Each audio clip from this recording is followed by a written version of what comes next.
According to local media reports in Iran, the country's president has ordered the start of nuclear talks with the U.S. The move comes after Iran's foreign minister told CNN on Sunday that he was confident a deal could be reached with the U.S. on Tehran's nuclear program. He says Iran has lost trust in the U.S. as a negotiating partner, but is still willing to talk and that they have been fruitful with the U.S.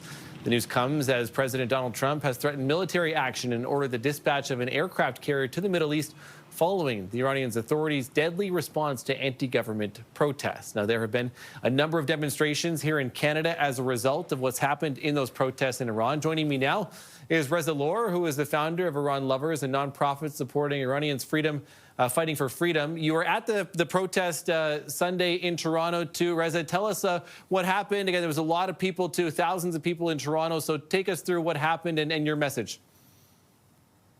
Thank you for having me today. Not only in Toronto, which many people participated in the protest yesterday, which was amazing, but it wasn't limited to Canada or even Toronto. Across the globe, many Iranian community came to the street to show their solidarity with the Iranian people inside Iran who are facing one of the most violent state crackdown in the modern history.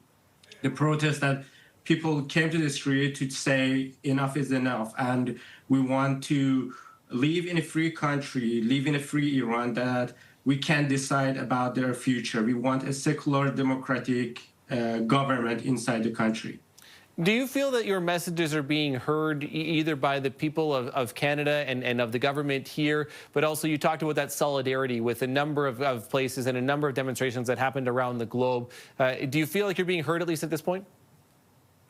We have been heard, but I think it's not enough yet. Many people know some of the basic fact that it was happening and is happening inside Iran, but the regime propaganda machine is working very well to spread misinformation about the reality on the ground in Iran. Peaceful protesters have been met with mass arrest, with lethal forces, tens of thousands, and the number of the people who are killed is still rising. Doctors, nurses have been arrested for treating wounded protesters. People who lost their loved one have to arrest or pay for the bullet press, sign a release to say, oh, these people were part of the police or Basij, or they have been shot by terrorist group, which is not true. They were being shot by the regime in Iran, and they need to pay bullet price, which is horrifying. And these are the fact that not many people outside of Iran, non-Iranian community, know about that, and they are aware about that. We know that the death toll, at least to some and a number of groups are saying, is very much underestimated. It's still over thousands of people, too, that have been killed as a result of this. What's your message to other Canadians? You talk about spreading your message and having, this platform in order to do it. But what's your message to Canadians who may not know exactly what's happening and how they can support your cause? As you mentioned, the number is rising.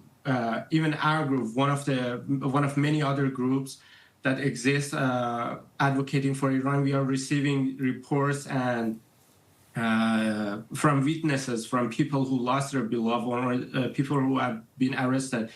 What we want from non-Canadian government community is to speak up about what's happening in Iran, because silence is what the regime wants. As President Zelensky said a few days ago, being silenced in front and not talking about what's happening in Iran and not make them accountable for what they are doing, send a strong message to not only the regime in Iran, but all dictators across the globe, that if you kill enough people, you can stay in power. We also have some requests from Canadian government.